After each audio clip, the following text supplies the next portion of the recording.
Good afternoon, everyone. Thanks for coming to the Future Energy Planning webinar. For many of you who came to the conference last October, a lot of this content will be similar, and then we'll delve into new areas. And the purpose of this is really to talk about some background prior to the workshop series, which is coming up over the next month or so. We'll be talking in more detail about all of these over the next 30 minutes or so. My name is Paul Brown, and we've also got Shane Malott here from Ironbark Sustainability to take you on a tour through future energy planning. Before we get going, all of you will see the grey box on the right-hand side of your screen. On that, in that box, there is an opportunity to add questions. Little questions tab. If you maximise that, you can type in any question you want. So perhaps if you can jump in there now and just add, hope the webinar is awesome, or yes, I can hear you type comments, that'd be cool. If you're having any problems with that, just let us know via email to James. Okay, we're getting a few all cleared, so that is good. All right, jumping right into it. We will, by the way, we will answer questions as we go.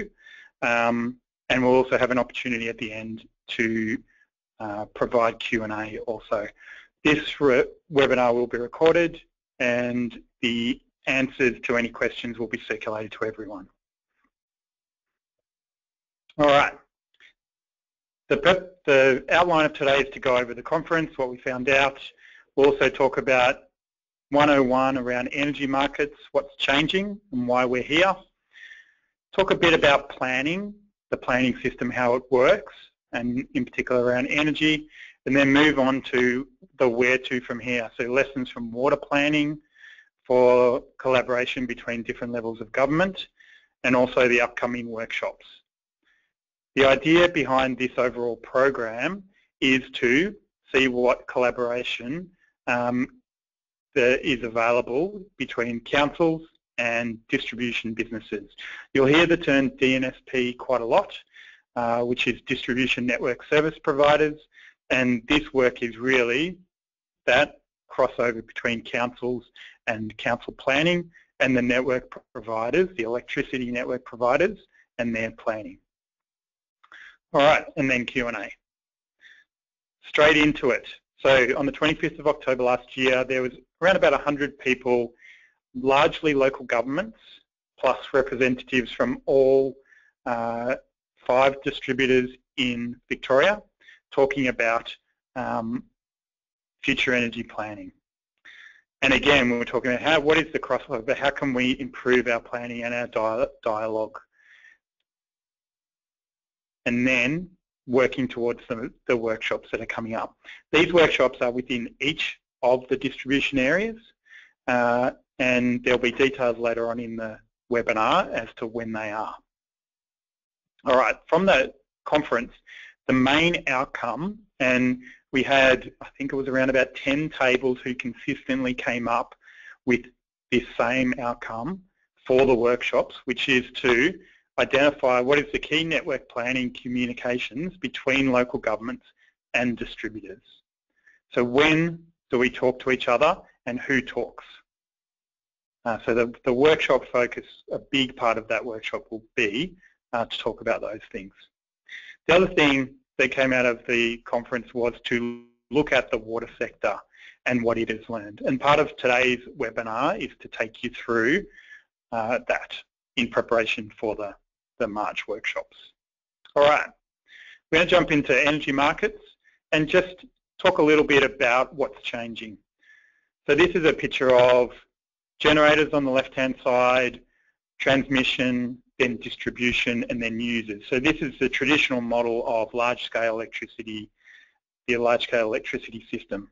We're obviously now seeing a lot of changes, especially on the right-hand side of the system, where there's a lot of the users are also becoming generators.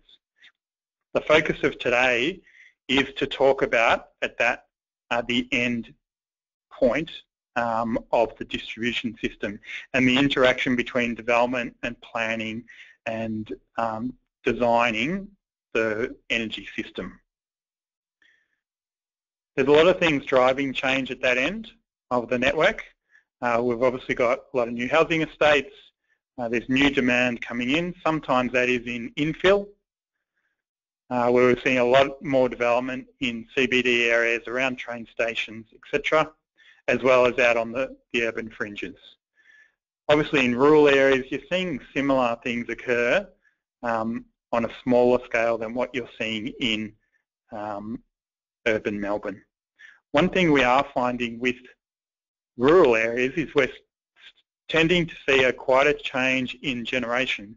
So a lot of the renewable resources at large scale, for example, are in Western and Northern Victoria, while traditional generators have been in Southern and Eastern Victoria.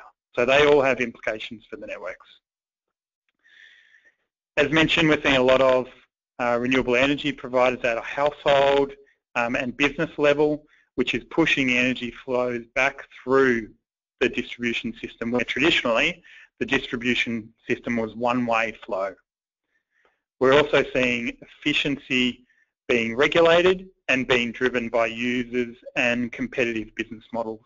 So there's a lot of change in the demand that distributors are seeing, not just new development.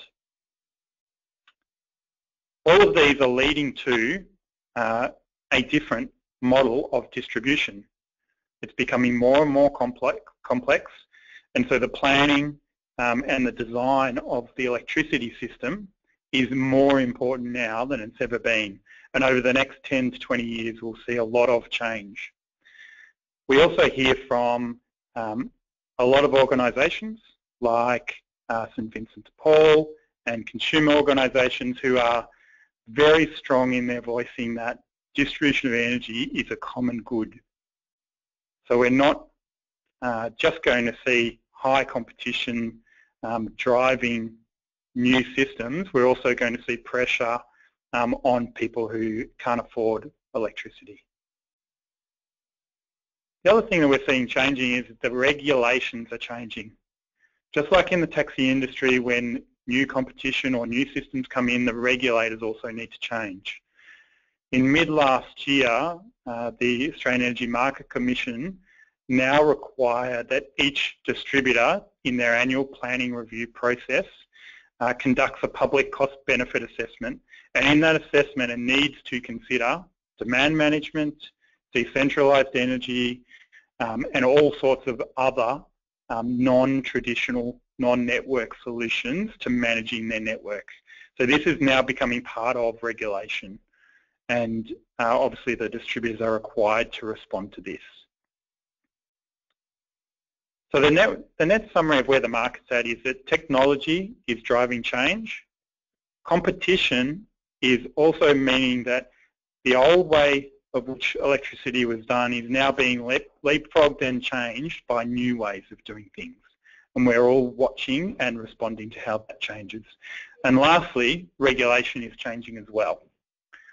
All of the people involved in this particular work, their core focus is what is in the community good and how can we collectively plan a system that responds effectively to that community need. I'm going to now hand over to Shane Malott, and he's going to talk in more detail about energy planning and how it works, and also lessons from water planning. Thanks, Paul, and hello everyone. Thanks for joining us. So I'm just going to start off by initially talking about the drivers of each of the two key stakeholders in this energy planning process that we're talking about, so the DNSPs, or the distribution network service providers, and councils and the council land use planning process. So the drivers from a network business or DNSP perspective is really around managing risk to keep the network stable, to plan the network efficiently, so that means cost efficiently and time efficiently, and also to respond to the sort of continuous change that Paul's referred to. From a council perspective, they also look at efficient and logical planning processes and doing it in an integrated way. They are also focused on the sustainability of the energy system, so how their policies and projects can achieve a more sustainable energy system or foster that system, and they have a strong focus on the benefit to their communities. So in many ways, the drivers of the two key stakeholders are quite aligned, but what we've discovered through the conference, and I guess one of the key catalysts for this entire project being run by NAGA and EAGA, is that there are opportunities to improve that alignment. Okay, so now I'm just going to have a quick look at how they fit together, so the stakeholders fit together. So in this diagram here, at the top of the diagram, you've got the regulators who regulate the network businesses and how they go about their planning. So that's at the federal and level, which is the Australian Energy Regulator, and at the state level, it's the Essential Services Commission. You've got the network businesses, and then they interact with local government in two key ways. One is with the statutory planning department in local government. So in local government, councils are processing applications for development, and in some instances that development is referred to network businesses for comment, and then they can also potentially impose conditions on how that development should unfold with respect to connecting to the network. And the other part of the local government planning process is the strategic planning arm, which is looking at that more high-level policy development and shaping how a particular municipality is going to grow. And through that process, they also interact with the network businesses. The local government planning process is heavily informed by the strategic directives and standards that are set at the state level, as is the actual planning process. And a lot of those strategic directives, which I'll get into in a bit more detail shortly, talk about ensuring that key utilities are considered and investigated through that strategic and statutory planning processes. Okay, so one more stakeholder which we need to talk about is the project developers. So these are really just anyone who's proposing a development of scale typically, and they are also a key stakeholder, because ultimately project development, which is new development on the urban fringe like greenfields development or large developments in established areas, need to connect into the system, and through their development process they often are required to interact with, well, they definitely obviously need to interact with the local government, but also interact with the network services companies or network or DNSPs. And the issue that we've faced is that whilst they go through that process, there's not a continuous and clear line of communication between all three stakeholders throughout the process, and there's opportunities to improve that.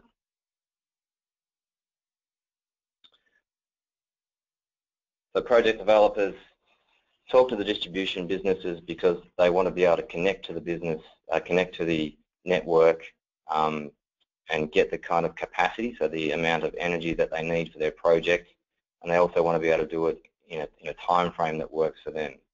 Sometimes, and as was raised at the conference, the timing of this conversation could be improved. That is, the developers could be talking to the distribution businesses earlier. The developers obviously need to go to council to get approvals and or changes to the planning scheme to allow things like larger developments to occur, so changing the zoning of land, for example. And again, there's opportunities through that process for the project developers to be having a clearer and sooner conversation with the distribution businesses to ensure that their planning processes are trying as best they can to take account for these emerging pressures on the system. And again, as I mentioned, there's an opportunity for council and DBs or distribution businesses to talk more about those emerging pressures. Okay, so local government. Land use planning has a number of opportunities to influence the kind of development, obviously, that's going to occur, and in turn, the kind of pressure that that is going to put on the energy networks. So, as I mentioned earlier, the strategic planning process is creating policies that shape new development, particularly for larger development, and those policies can impose conditions or requirements on that new development that relate specifically to the kind of energy, how much energy is used at different sites, the amount of alternative renewable energy generation that is included in the development. So there's opportunity there. And similarly with the statutory planning process, however, this obviously applies more to a approval of a specific development, like a good example would be 20 new units, as opposed to a large wholesale change to the strategic planning, to the planning policies to allow for growth. Okay, so what I want to have a quick chat about here is just the existing policies at the state level and how they are of relevance to the energy planning process. So at the front of all planning schemes, there are the state planning policy provisions, and those provisions are set by the Victorian Government, and they set the high-level strategic guidance policies for all planning schemes across the state. And as you can see there, through a number of those key state-level policies, there are directives to think about infrastructure, to think about generation, to think about how that is going to be efficiently provided, and also to think about things like energy efficiency and renewable energy generation, so some of these emerging technologies. The final provision there is Clause 66, and that's a really important provision in the planning schemes that determines or instructs when a council should refer a development that is being proposed to a network business. And mostly that applies currently to new subdivisions of land, and again there are opportunities in the referrals section, so in this clause that's set at the state level, to think about looking at other instances where the network businesses would be interested in commenting on new development. Also at the state level, we've got Plan Melbourne. Again, Plan Melbourne, which is a state-led piece of planning policy that applies obviously to Greater Melbourne, includes focus areas and directives around making sure or encouraging new development to think about reducing energy consumption and the transition to a clean energy network and economy. And Plan Melbourne is actually has been going through a refresh process over the last 2 years, 12 months, 18 months, and it's soon to be released. And in the latest iteration of Plan Melbourne, in the refresh, there's a number of references to supporting the uptake of clean energy and energy efficiency, so better supporting the uptake of that into the way development is delivered, and also thinking about what the implications of that approach are for the actual energy network itself.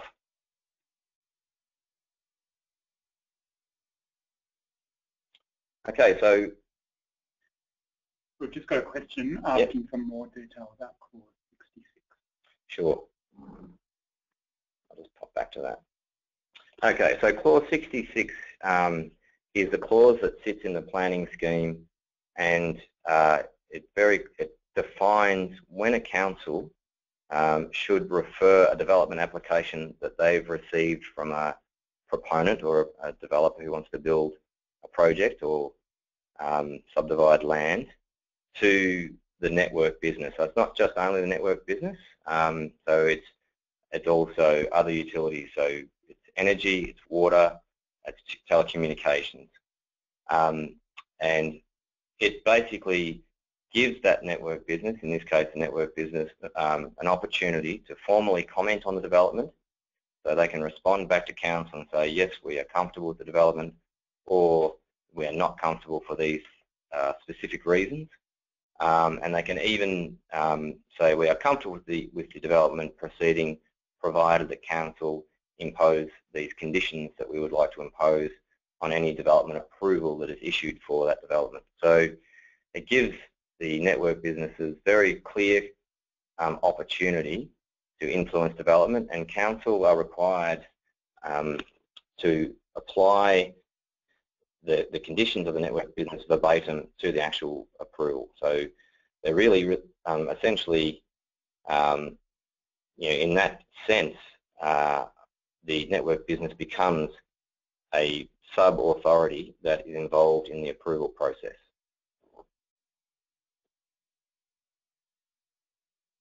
Okay, good question. Thank you very much, and keep them coming. So this is pretty dense stuff that we've tried to distill as best we can, but happy to clarify anything.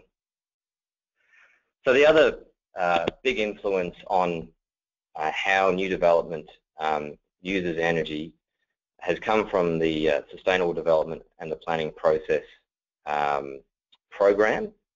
It's called SDAP. It was set up by the Council Alliance for Sustainable Built Environment, which is an alliance of about 24 councils who are working to achieve greater sustainability outcomes in development or in the built environment. Last year, 5 of the councils were successful in adopting a new local policy into their planning scheme. So this is not a state-led policy. This is a bottom-up led policy that applies to all new development in those 5 councils and sets a standard for best practice with regards to energy efficiency and renewable energy for all new development, and uses a tool that they have developed called BESS, the Built Environment Sustainability Scorecard, to assess the development's level of compliance and achievement of best practice. BESS was developed by CASB. It was led by Mourne City Council and Port Phillip City Council, and I understand there are following waves of councils who are also now looking to adopt the same local policy into their planning schemes. And what that effectively does is give council more influence and more authority to impose standards on new development around energy efficiency and renewable energy that, when challenged, if it becomes challenged, they can be upheld, so in places like VCAT, etc. So the final thing I wanted to talk about from the planning side of the process is the Precinct Structure Plan guidelines. So these are guidelines developed by the state government to help planners in local government in developing precinct structure plans. So it's usually for areas like growth areas or large infill developments where councils are looking to take a very strategic approach to putting controls in place for how that large area is going to be developed over time to ensure that it is meeting the state government's strategic objectives and also their own local strategic objectives. And in many instances, that can be around how energy is used and generated. What I've done here is pull out the critical element of those guidelines, which is element 7 for utilities and energy. And these are the current 4 questions that I thought were of particular relevance that a council is encouraged to ask of themselves and of a proponent of a new large-scale development or a precinct-style development. Is this development considering these key issues? So obviously the getting the basics right, so the supply of water and electricity to all lots. Then the next step is how it's allowing for the efficient provision of infrastructure, which is obviously of particular importance to network businesses to make sure that they are having a influence over what that actually looks like in practice. And then the next questions are around low carbon generation and renewable energy. And they've also got some references there to tri-generation and co-generation, which may or may not be the future of distributed energy generation. And then another important question is, which is what we've been talking about from the beginning, which is how the infrastructure needs are balanced with other needs and objectives of a council, such as looking after the interests of their community and promoting sustainable development, and how all of those objectives can be collectively considered for an integrated outcome. So that's another, I guess this is essentially only a guideline as it stands for strategic planners in council to consider when they're looking at going through the strategic planning process. But it's also an important potential opportunity to think about how these kinds of policies and guidelines could be altered into the future to better consider what's happening in the rapid change that's happening in the energy market.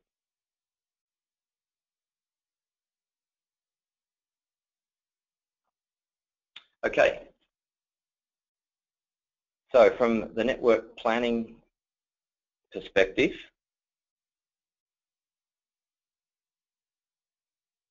they really have, we've talked about their obligation to think about, obligation and key objective is thinking about risk and the efficient planning of the network. And they take those key objectives into account when looking at constrained areas of the network, so areas that are constrained by emerging new development or intensification of development, and how they can plan to improve those constraints or alleviate those constraints. When they're looking at new development, which we've talked about earlier, so their role in providing infrastructure to new development areas. And they're also heavily involved now in pilot projects, piloting some of these new emerging technologies to test how they're going to interact with their network and what are the opportunities to better make use of these technologies. And when doing each of those three core activities, there is always an opportunity and for them to interact and liaise with council and to get their input into their approach to them, and also think about how they can partner with council. So the process involves risk management, the constraint identification and mapping. There's joint planning and demand-side engagement. So joint planning and demand-side engagement is really looking at how they can use non-network solutions to resolve constrained areas of the network. So this might be an area in a established, which could be an established urban area that is being intensively developed or redeveloped through new apartment blocks, and the network is starting to become constrained. So they can either look at upgrading the network, which usually comes at a significant cost, or an alternative is to think about using what's called demand-side management solutions, where the network has the ability to control some of the demand coming onto the network to ensure that it doesn't threaten the stability of that network at strategic times. The other key aspects that they do, key parts of the network planning process, are to ensure that they are going through the economic evaluation process required for all new augmentation of the network, which ensures that they're getting the most cost-effective solution for the issue that is then presented to them, to minimise the ultimate cost of upgrading the network on the consumers. They also are obviously heavily involved in trends analysis. So the network planning process can really be summarised around, as I mentioned earlier, it's managing risk, so ensuring that the network is stable, and obviously in more recent times being conscious of threats to the network from events such as bushfires, and they're also looking at exploring the most cost-effective ways to upgrade the network as required, and also to ensure that they're going to meet the emerging demands on the network into the future, so that planning sort of responsibility. So that's just mapped out a bit clearer there, to sort of that sequential process of identifying the needs of the network, looking at what the options are, so that could be either upgrading the network or looking at things like demand-side management, develop a network, come up with a network development plan, and then implement, and then iterate that over time.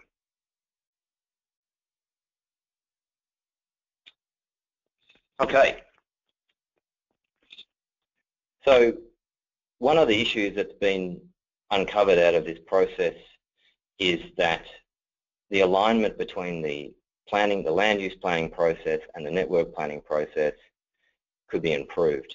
And this was made fairly starkly clear in a Minister's Advisory Committee report for the Brunswick Terminal Station that was quite a controversial development and involved, attracted a lot of concern from nearby residents and also concern from stakeholders about how the process unfolded, both from the network side and also from the council side.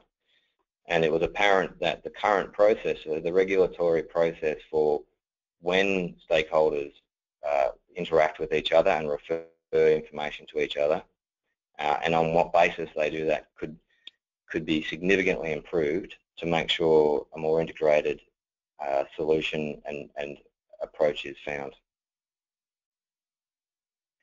So that, coupled with the rapid change that Paul talked about earlier, so we see there a range of new technologies coming on stream, and obviously we would all be acutely aware of the significant uptake of solar PV on buildings and businesses, and in the not too distant future in the large scale format, and that's been a direct result of the significant fall in the cost of that technology. So those together sort of present an opportunity to really improve this network, this energy planning process. The first steps of that process were clearly articulated, as Paul said, at the conference that was held in October last year, and that is sharing existing information. So both network businesses and councils have fantastic information around where from the network's perspective, where the network is constrained, and why it's constrained or in what ways it's constrained, and councils have great information around where they expect future growth and where they've been approving numerous new developments within their existing urban areas. When we start to put those two data sets together, we can start to make more strategic decisions. We can also learn from others. So the water industry, for a number of reasons, such as severe drought, etc., has really advanced a lot further down the track in terms of the integration and collaboration between the water authorities and councils when making decisions around new development and land use planning and energy planning. Land use planning and water planning. And two of the key tools or key mechanisms that we found in looking to the water industry for guidance on how their learnings could be applied to the energy network or the energy planning process is MOUs. So each water authority has an MOU with each constituent council within their area, which makes very clear who the contacts are, how they should share information, and how they can efficiently manage the resource. And also working on co-funded projects, so pilot projects, and collaborating on projects around innovation for water efficiency, so water-sensitive urban design and stormwater harvesting style projects. And it's pretty clear that those two mechanisms could be directly transferred to the energy planning process if the right preceding agreements and negotiations are followed to ensure everyone is happy with their shape and form at the end of the day. So the three key mechanisms that we see as opportunities to discuss further at the workshops are MOUs a good option between councils and network businesses. How do we fund projects, particularly around innovation projects, to better understand what the opportunities are for some of these emerging technologies? How do we advocate for new policy settings at the state level and adopt local policies to ensure that the process for energy planning and the integration between councils and network businesses improved, to deliver us integrated solutions that ensure that there's a much more efficient, cost-effective and dynamic outcome for all stakeholders involved. So we know what we need to do, and the opportunity now is to come along to the workshops and to see how we can join the dots. Okay, so the workshops we've got listed there coming up. So the first one is with AusNet Services, and that is next week on the 7th of March, and we've already had a great level of registration for that workshop. And then as you can see, we've got one for United Energy on the 21st of March, Gemini on the 23rd of March, and then two for PowerCore, one for the metro area on the 31st of March and one for the regional area on the 14th of March.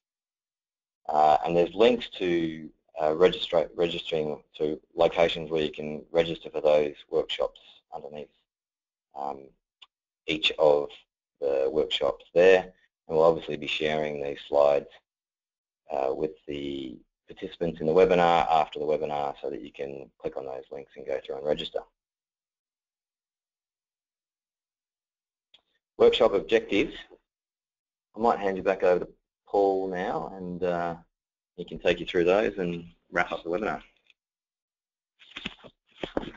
Thanks, Shane.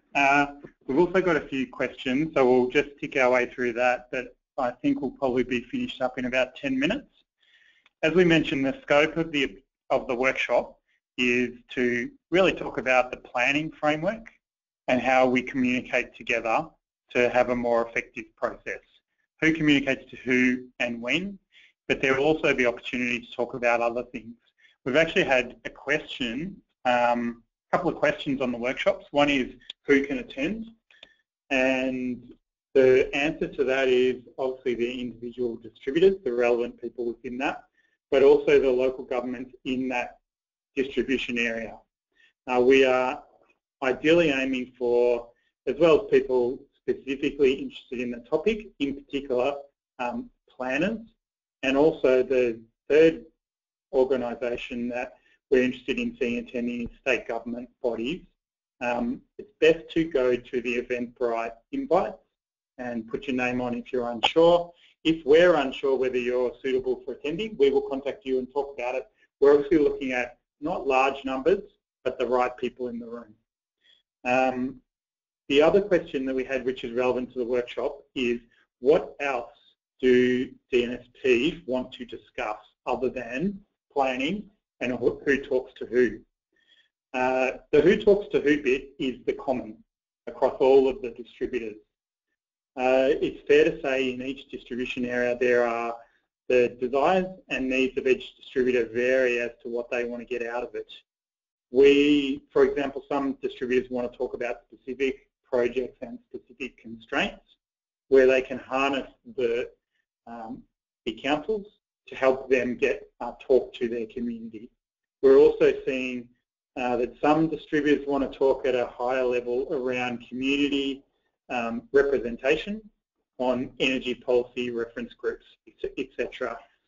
So as mentioned, the focus of the workshop is very much strongly on the planning framework and who talks to who, but there will definitely be opportunity to talk much broader than that, and individual DNSPs want to see that.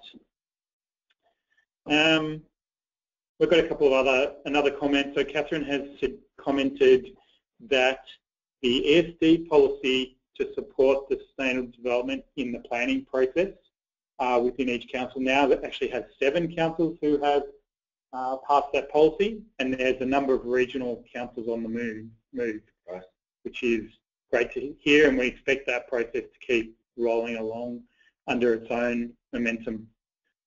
One of the other questions we have, which is for you, Shane, was trying to jump to the PSP question. Do the PSP guidelines also apply to activity centre planning in existing suburbs? No, they don't. So they apply, the PSP guidelines apply to growth area planning. Is the answer to that question there. Okay, no worries. We've also got a question about the MOU. What would be the purpose of the MOU, and why would we have one? Okay, so this is a good question. That's a very good question.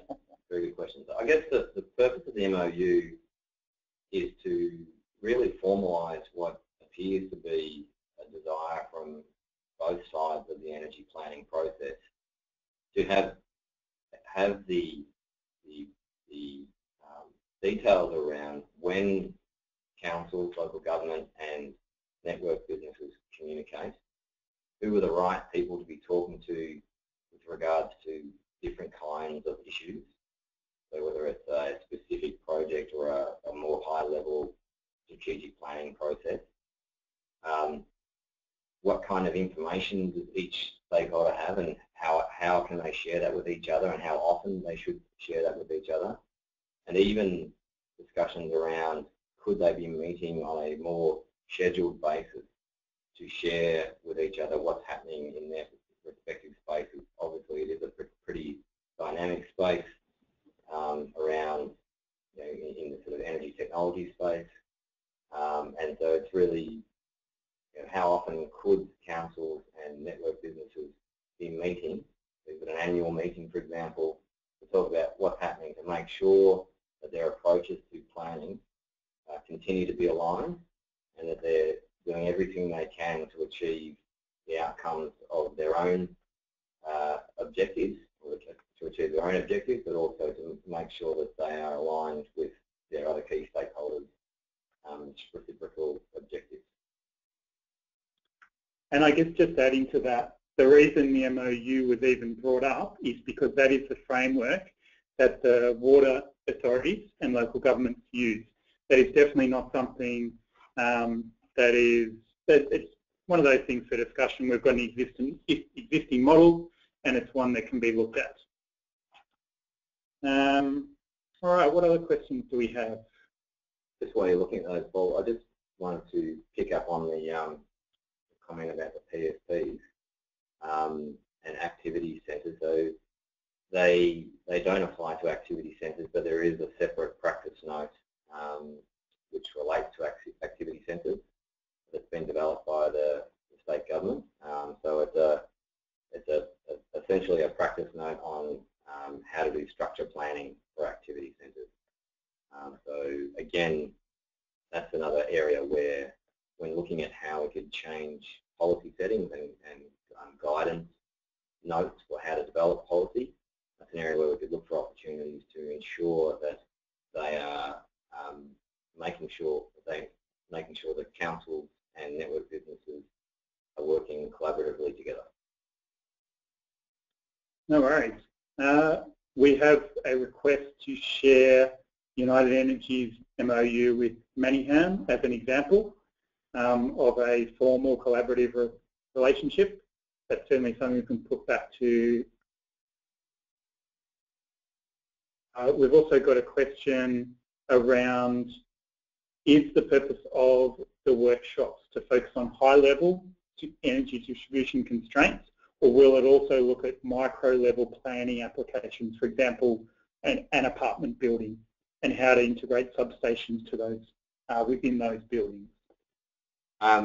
We hope to, well, the objective is to look at essentially both, because I think they are both important to the energy planning process. So obviously the higher level strategic projects, the larger projects are particularly important for planning new infrastructure in areas like greenfields and also new infrastructure in redeveloping brownfield areas. But when looking at individual smaller projects, there's been a lot of I guess input from DNSP saying that process could be improved, just purely from a process of communication between the two stakeholders, and also thinking about, well, what's the cumulative effect of large numbers of small developments in existing already developed areas, and starting to get some visibility over how that's going to impact on the pressure on the energy network. Great. We're seeing a lot of comments saying certainty around communications, who to talk to, who to refer to is being requested by council planners. So that's good to see. Agreement to the focus of the workshops. We also have a very long question from Catherine, which I'm not going to read out, but I'll try and summarise, which is that there's been a lot of how much involvement has state government had in these discussions so far. Some of the state government documents are high level and in terms of guidance, but the devil's in the detail, and that's what we'd like to see more of. Yeah, agreed. Just reading the question. Yeah. So the purpose of the workshops really is to start getting down to that level of detail. Yeah. I think, what could come out of this, and potentially a role for NAGA and EAGA and even organisations like CASB, is to think about what the advocacy agenda is for trying to make changes to the current planning policy settings. So not only on the local government side, but also on the network business side. So, and we're hoping that out of the workshops, we'll have a set of clear opportunities to improve current planning policy settings, and also a basis for how that agenda is going to be pursued with state government. We've certainly been liaising with DELP throughout this project. They were in attendance at the conference in October last year, and have been invited to come along to the workshop. So, and one thing to note is that this process will include obviously documenting all the outcomes from the workshops and the work to date, and all of that will be fed back to the relevant areas of state government advocacy work, plus the ongoing nature that is designed around these. The intent of the workshops is to talk about how do we communicate, and then obviously the intent is to communicate after that, as well as at the workshops. We have another couple of questions. One is, how does the distributor currently identify network needs? Also, what methods are used in demand-side management? You want to have a crack at that one, Shane? Yeah, sure. So the actual process for identifying network needs is very complex in terms of they have software systems and in-house processes that are highly complex, looking at the energy flows within the network. So I'm not going to claim to be an absolute expert in what those processes are, but they have sort of large teams of effective specialist engineers looking at energy flows in the network, and looking at where they've got constraints in that network. And they've also, coupled with that, got teams and staff looking at what is the emerging pressure on that network. From our discussions with the network businesses, one of their challenges is when they're trying to plan for future upgrades to the network, there's a tension between how much they can actually lock in as upgrades. If for example, there's a growth area that's going to grow over the next 10 years, and they're not precisely sure how quickly that area is going to grow, they can only lock in a certain amount of commitment of investment to upgrading the network that is absolutely definitely going to happen. And that goes back to them being very accountable for trying to spend all of their capital expenditure as efficiently as possible and not over-investing in the network. So it's a bit of an interesting tension for them in that planning process and investment process. Hopefully that covers it for you. If that doesn't answer the question adequately for you, then please let us know, and we can take you offline and point you to a network specialist who can give you a more detailed answer. One of the other things that's worth keeping in mind is, as we mentioned, the energy system is changing, and we are seeing that there's a lot of variation within distributors where they are piloting different approaches and also sharing learnings. So at the conference last year, there was a lot of discussion around, we've done this project on battery storage, or we've tried to engage our residents on lowering energy use on peak days, etc. And there was great interest in those lessons and how they can be applied. We are seeing a period of change, and that there will be continual movement in what are the relevant and competitive approaches to dealing with network challenges. And of course, the right people to talk to will be at the workshops. So the distributors are the key people who to ask these questions of, and to get a sense of how they're planning over the next 5 years and how it works for them. Okay, so we also have one last question, I believe, which is, what would an LPP look like to facilitate this? I think that might be for you, Shane. Yeah, thank you kindly, planner out there. I think that person is meaning what would a local planning policy look like. If you could give me a signal that that is a correct interpretation of what you mean by LPP, that would be great. So I'll just take it as that what you mean? Yeah, okay. So a local planning policy, thank you very much for confirming. A local planning policy to facilitate, sorry, can you go to the question above? I guess, okay, a local planning policy to facilitate, I don't think you would look at developing a local planning policy to better facilitate the relationship between network businesses and councils. I think that would best serve as an MOU, and then look at other parts of the planning scheme and planning policy settings that could be improved. Actually, no, as I'm talking aloud as we speak, I think you do both. So you could put the MOU in place. You could look at, so in the municipal strategic statement of a council planning scheme, you could put some commentary in there about making sure that councils, and in many instances they already do, consider more carefully this relationship.